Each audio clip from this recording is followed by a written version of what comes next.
Sometimes you have to lose yourself before you can find anything.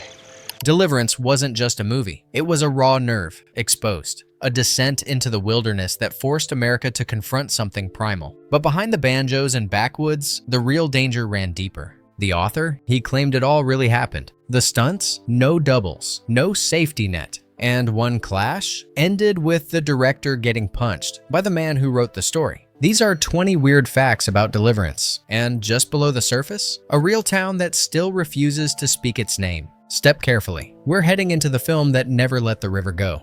Number 1. Before Deliverance was ever a movie, it was a novel. And the man behind it, James Dickey, didn't just write a book. He blurred the line between fiction and confession. When the novel was published in 1970, Dickey was already a decorated poet, a former fighter pilot, and a man who understood how to command attention. He told interviewers that Deliverance was based on true events, that he'd lived through something like it, that the river, the danger, the survival, it had all happened. People believed him, and maybe they wanted to. His presence was magnetic. He drank hard, talked louder, and leaned into the myth. Readers began to see the novel as more than fiction. It became a whispered truth, a glimpse into something primal, dangerous, and buried. But was any of it real? Later, friends would say he exaggerated, invented stories, got lost in his own legend. But by then, it didn't matter. The book had sold, the movie was greenlit, and Dickey, with his wild eyes and southern drawl, had become something else entirely. Not just an author, but a man who made the world believe he'd survived a nightmare, one he may have only imagined.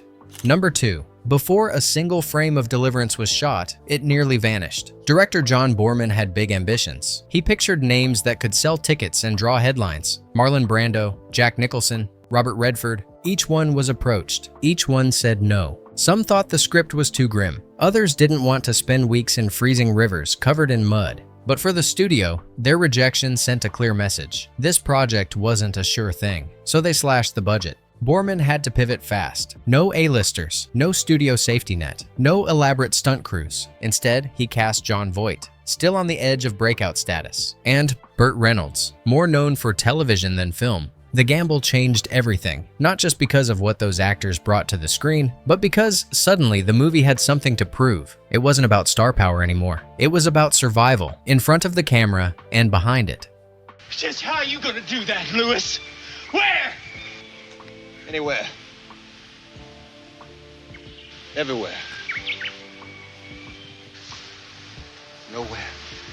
Number 3. In most Hollywood productions, danger is outsourced. Big-budget films bring in professionals, stunt doubles, rigging crews, second units, all to protect the stars from risk. Deliverance didn't have that luxury. With a budget under $2 million and a crew that was often just improvising day to day, the production couldn't afford doubles, so the actors did it all themselves. Every fall, every paddle, every drop into that river. Burt Reynolds, Jon Voight, Ned Beatty, they didn't just play survival, they lived it. There were no rehearsals for the rapids, no wires, no body doubles hiding just off camera. When Voight dangled over a cliff, he was harnessed to a single rope tied to a tree. When Reynolds went flying down a waterfall, it was really him, battered, bruised, and barely able to walk the next day. Director John Boorman told them it would be safe, then crossed his fingers. Because the truth is, Deliverance wasn't made with the system's safety nets. It was made on instinct and raw nerve. And somehow, that danger bled through the screen, not because it was staged, but because none of them had anywhere to hide.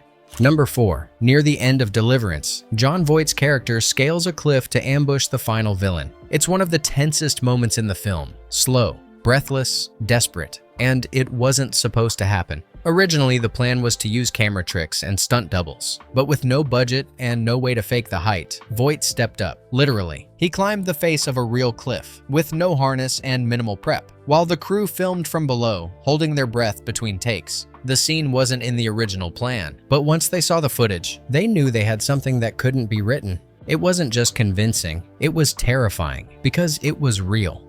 Number 5. Burt Reynolds didn't just want to act tough, he wanted to be tough. So when it came time to film the infamous canoe over the waterfall stunt, he refused a dummy or stand-in. He said he'd do it himself. They set the shot. He launched over the edge, and when he hit the water, something went wrong. The impact threw him hard. His tailbone cracked, his back twisted. He crawled out in agony. When he looked down at the river, he thought he saw blood. But it wasn't. It was bone marrow, leaking from his spine. The injury never fully healed, and Reynolds later admitted, "That was the dumbest thing I ever did." But on screen, it looked like the bravest moment of his career. We beat it, didn't we? You don't beat it. Don't beat this river.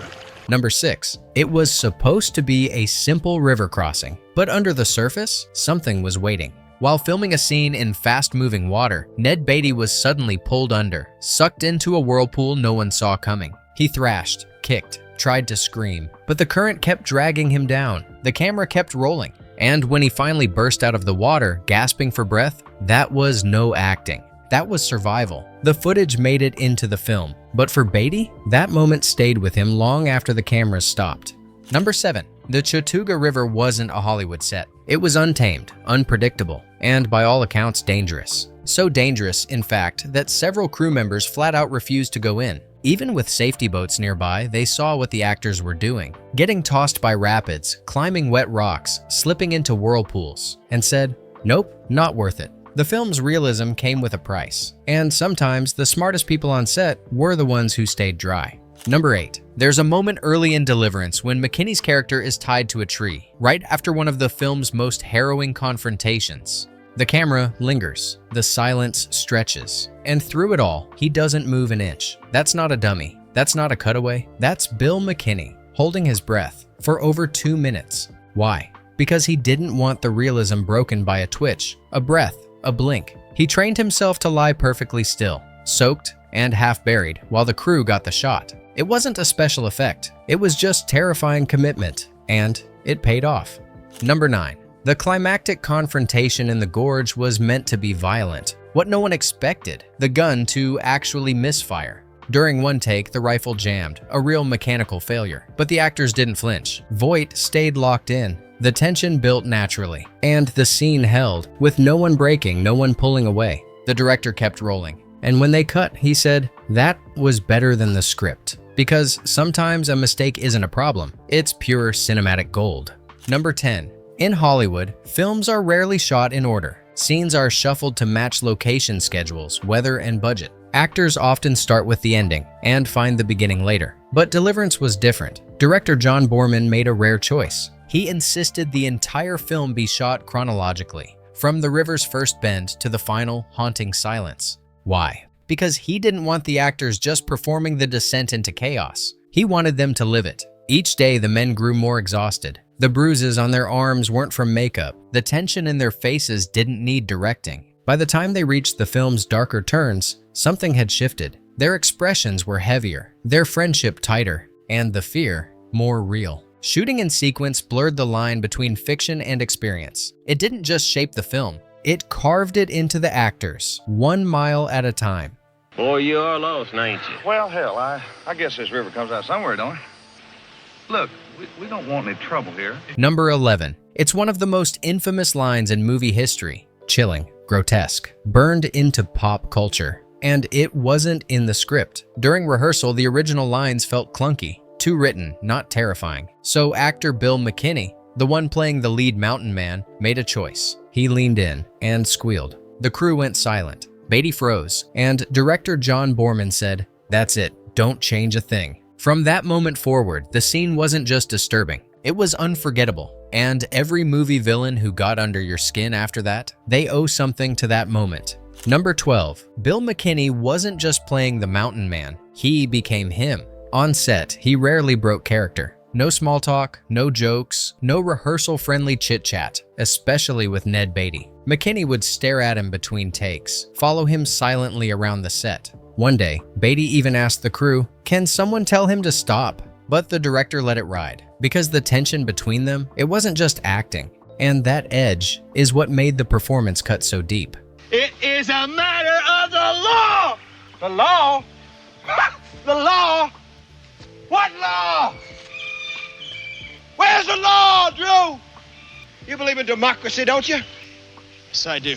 Number 13. James Dickey wasn't just the author of Deliverance. He was its shadow, a towering figure in Southern literature. Part poet, part provocateur, Dickey believed the story was his alone to shape. So when the film version made changes, he took it personally. Dickie showed up on set one day, uninvited and visibly drunk. He confronted director John Boorman, furious over how his words had been altered. The argument escalated quickly. Then, without warning, Dickie swung. Boorman took the punch square in the face. His nose broke. The crew stood frozen. For a moment, the real violence of Deliverance had slipped off the screen. But a few days later, something unexpected happened. Dickie returned, calm, contrite. He apologized and offered to appear in the film. Boorman accepted. He cast him as the sheriff in the final scene. It was a quiet reconciliation between ego and art, author and adaptation, and it left a mark, both on Boorman's face and the film's legacy.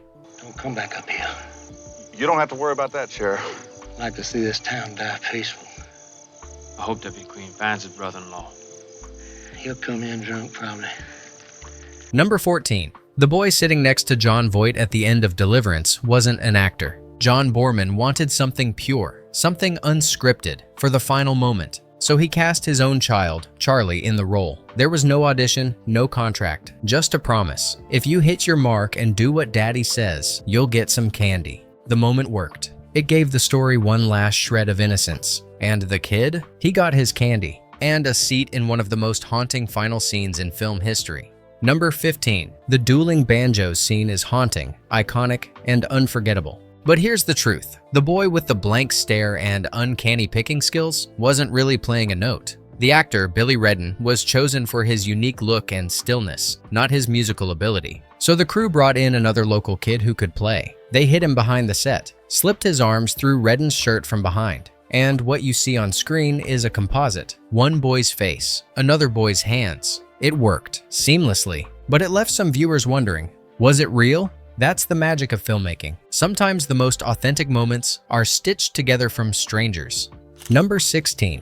In 1972, Burt Reynolds posed nude for Cosmopolitan magazine, sprawled across a bearskin rug, cigarette in hand, grin in place. It became iconic. But not everyone thought it was funny. Reynolds believed it hurt his credibility, especially when Deliverance started generating Oscar buzz. At the time, the Academy had its image, serious, reserved, and Reynolds, he'd just become a punchline. He later admitted he regretted the timing. He wanted people to talk about the film's power, not his centerfold. And while Deliverance earned multiple nominations, Reynolds didn't get one, all because of a single photograph, one that followed him longer than any role. Now you get to play the game. Number 17. That eerie melody. The first notes of tension in Deliverance. Two instruments, banjo and guitar, trading licks across a cultural canyon. Dueling banjos became the heartbeat of the film. It won awards. It sold records. And for a while, it seemed like the perfect original score. But it wasn't original. The song had been written years earlier by Arthur Guitar Boogie Smith, a country musician with a quiet reputation and a sharp ear. When Deliverance used it without credit, Smith noticed, and he sued. The case wasn't quick, but it was clear. Smith had created the tune, the studio had used it, and justice slowly caught up. He won the lawsuit. His name was restored, and Dueling Banjos, a song born in the South and nearly forgotten, became part of film history, not just as a soundtrack, but as a reminder. Behind every haunting melody, there's a voice that deserves to be heard. Number 18. Vilmos Zsigmond had seen war before. He escaped Hungary during the 1956 revolution, filming tanks in the streets as bullets flew overhead. So when he read Deliverance, he didn't see just a survival thriller. He saw a psychological battlefield. Zsigmond made a bold choice. He lit scenes with only natural light. He let shadows fall hard. He let the camera drift, handheld, exposed, like a war correspondent embedded in the woods. There were no beauty shots, no soft filters, only the brutal clarity of nature, indifferent, uncaring, real. He said the forest reminded him of a combat zone, not because of gunfire, but because of the silence that came before it. His lens didn't glamorize, it documented. And what he captured was more than a movie. It was fear, crawling out of the frame. Me and my buddy here, we're going to take a canoe trip down to Kahulawasi. We'd like to have them cars in entry when we get there. Canoe trip? That's right, a canoe trip. What the hell you want to go around that river for? Because it's there. You get in there and can't get out, you gonna wish it wouldn't. Number 19. When Warner Brothers saw the final cut, they panicked. Too raw, too dark, too violent. They didn't see awards. They saw controversy. But the filmmakers pushed for a limited test screening. That night changed everything. Audiences didn't just watch the film, they felt it. They held their breath, they flinched, and when it ended, they didn't move. The silence wasn't confusion, it was awe. After that night, the studio stopped fighting. They leaned in, and Deliverance went from feared experiment to critical triumph. Number 20. The final nightmare in Deliverance, the hand bursting from the river in a dream, didn't just startle audiences. It reshaped horror. Brian De Palma later revealed it directly inspired the ending of Carrie, that shocking graveyard hand reaching up in the final seconds. He called Deliverance a masterclass in psychological tension. No blood, no gore, just unease that lingered long after the credits. Because sometimes horror doesn't chase you. It waits in your dreams, quiet, patient, and then it grabs you. Bonus fact: the film was shot in and around Rabun County, Georgia, a quiet Appalachian region nestled in thick woods and winding rivers. After Deliverance hit theaters, everything changed. Tourists flooded in. The Chattooga River became a whitewater destination, and the phrase "squeal like a pig" followed the town like a shadow. Locals hated it. They felt misrepresented, like the film turned them into monsters. To this day, many residents won't talk about the movie at all. Some stores banned the VHS. Some families still won't answer questions. You can visit the river. You can stand on the banks. But try to bring up Deliverance, you'll feel the air go cold. Because the movie didn't just leave a legacy, it left a wound. Deliverance was never meant to be easy. It stripped away comfort, peeled back civilization, and forced audiences to face what's left beneath the surface. There were no monsters, no special effects, just four men, and the quiet terror of what people become when no one's watching. Decades later, the banjo still echoes, the river still runs, and the fear, it never really left. We've told the story, now it's your turn. Which detail stayed with you? Because in the end, Deliverance wasn't just about who made it out. It was about how the journey changed them, one rapid at a time.